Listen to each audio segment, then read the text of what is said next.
Hey guys, today I'm going to share with you the build I'm planning on running to get me from level 1 to 50 as smooth as possible. I tried to design this build and the order in which I choose to spend my points the best I could with only experiencing up to level 25 in the beta. As we go through the skill tree, I explain a few changes in the order of certain points depending on what you feel you need as you're leveling. Whether it be more damage, stuff not dying, defense, you're dying more than you'd like, or if both of those feel fine, movement speed for faster leveling. Keep in mind the speed at which you level will be heavily determined on the balance of these three things. Damage is nice, but you may find your points better spent elsewhere. If you neglect your defense and are dying often, those deaths will add up, wasting time.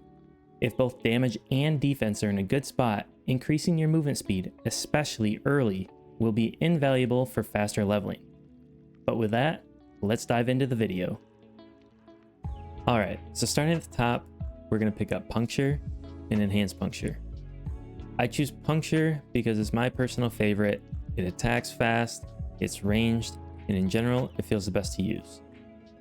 We spend 2 points to get down to the next row, where we pick up our Twisting Blades, Enhanced Twisting Blades, and our Advanced Twisting Blades.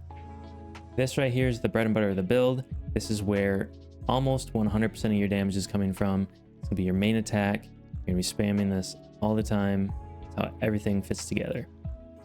Now, because we need to spend 1 more point to get on to the next level, we're gonna spend 1 more point in Twisting Blades for more damage. This gives us access to Dash and Shadow Step, gives the build our mobility. Everybody knows Rogue for the Shadow Step and the Dash.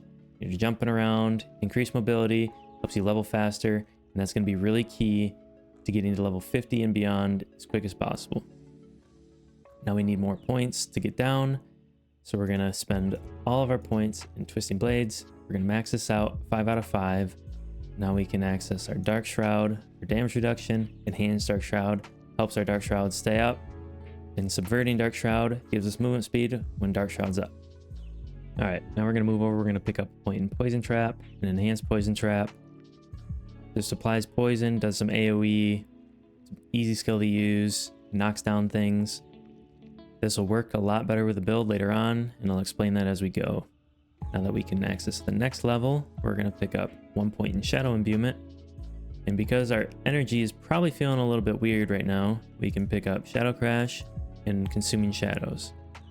This right here, when you kill something with shadow damage, you get 30 energy. This helps when you're killing all those little pesky trash mobs. It just feels clunky sometimes, you run out of energy. This helps smooth that out. Now we're going to jump back and we're going to pick up Enhanced Shadow Imbuement and Blended Shadow Imbuement. This right here is our lazy way to apply Vulnerable. It applies it to AoE because it's off the explosion, but it's just the easy way that I choose to apply Vulnerable at this point in the build. So if you've been paying attention, you may have noticed I have 7 abilities now. 1, 2, 3, 4, 5, 6, 7. We only have room for 6 on our bars. Somewhere in this transition, you're going to be switching to Inner Sight from combo points. In that transition and unlocking these points here, you can take Puncture off your bars and replace it with Shadow Imbuement. These handful of levels, as you're transitioning from combo points to Inner Sight, might feel a little bit clunky on your energy generation, but that's what these points are trying to fix. Give them a try, and if it doesn't feel good, stick with combo points for a few more levels and pick up 3 points in Innervation. Once you pick up these 3 points, I definitely recommend changing to Inner Sight. Now that our build's coming along nicely, it should feel a lot better at this point. We can drop back and start helping our life sustain. We pick up Sturdy and then 3 points in Siphoning Strikes. I started using this on the Server Slam fighting a Shava, and because we were such low level, I thought this would be nice, and I was right. Because this point right here made it so I almost never had to use a health potion unless I stood in something really bad that I could have easily dodged. But even then, towards the end of the Server Slam, I was able to tank his hardest hitting abilities, and as long as they didn't one-shot me, if I just spammed my attacks into him, I could just heal through it. So picking this up should almost make it so you never need to use a health potion, and if you do, it's going to help a ton so you don't run out of them. Now that we have Siphoning Strikes, we have to keep in the back of our mind that anytime we get more crit chance, it's also increasing our life sustain. So knowing that, I decided to drop down and pick up Enhanced Shadow Step and Methodical Shadow Step. Here's the crit chance we just talked about, and this gives us a stun every time that we Shadow Step to the target. It's just nice to have. At this point, you need to decide, do you want more movement speed to level faster, or do you need more damage reduction because you're dying all the time? If you want more movement speed, you can pick up Stutter Step, 3 points here, or you can come down and you can pick up 1 point in Adrenaline Rush and 3 points in Haste. If you want more damage reduction, you pick up Deadly Venom and 3 points in Debilitating Toxins. I'm choosing to go the movement speed route, so I'm going to put 1 point into Stutter Step, which gives me access to this bottom row, and I'm going to choose Momentum. This is going to give us more damage reduction, a little bit of energy generation, and some movement speed. This is activated when you hit a stunned, dazed, or frozen enemy, or if you hit an enemy from behind. Where you're going to get this is either hitting them from behind, or the stun from either Shadow Crash or Methodical Shadow Step. Now I'm going to keep leaning into more movement speed so I can level faster. If I need more defense, I'll do what I talked about earlier and pick up those points in the poison. But I'm going to pick up my 2 points in Stutter Step, and I'm going to come down. I'm going to pick up the 1 point in Adrenaline Rush and the 3 points in Haste. Now because I didn't pick up the damage reduction first, I'm going to pick that up now. I'm going to pick up the Deadly Venom, 3 points in Debilitating Toxin, and I'm also going to pick up 1 point in Alchemical Advantage. Now we have another decision to make. Do we want more damage or do we want more defense? If you want more damage, you're going to look at Concussive. This basically means whenever you drop your Poison Trap, which knocks enemies down, you're going to get more crit chance for 3 seconds. If you want more defense, just put all your points in a Dark Shroud and max it out. No matter which way you chose first, either the more damage first or the more defense first, you're going to have your Dark Shroud maxed out, you're going to have your Concussive maxed out, and you're going to come over, you're going to pick up Enhanced Dash and Discipline Dash.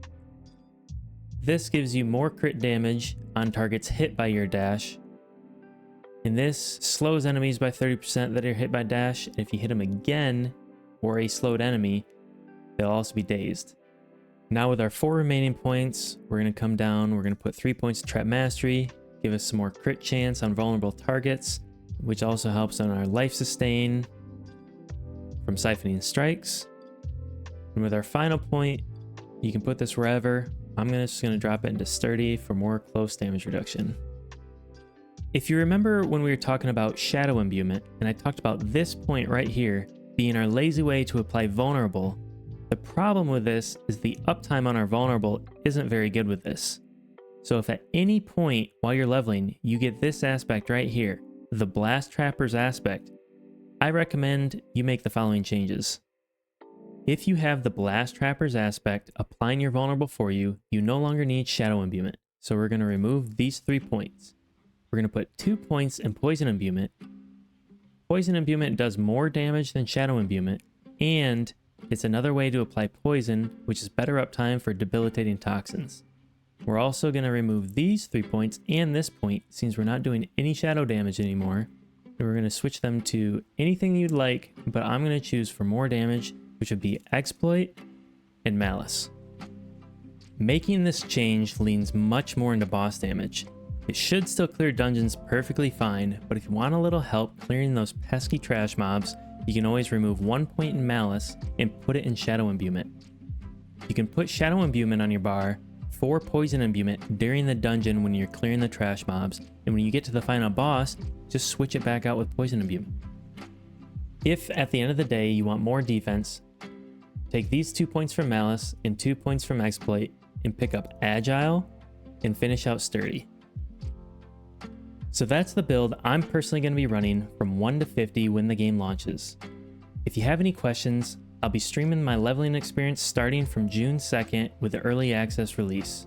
I hope you guys enjoyed the video. Leave a like and subscribe to see more in the future. Catch you guys next time.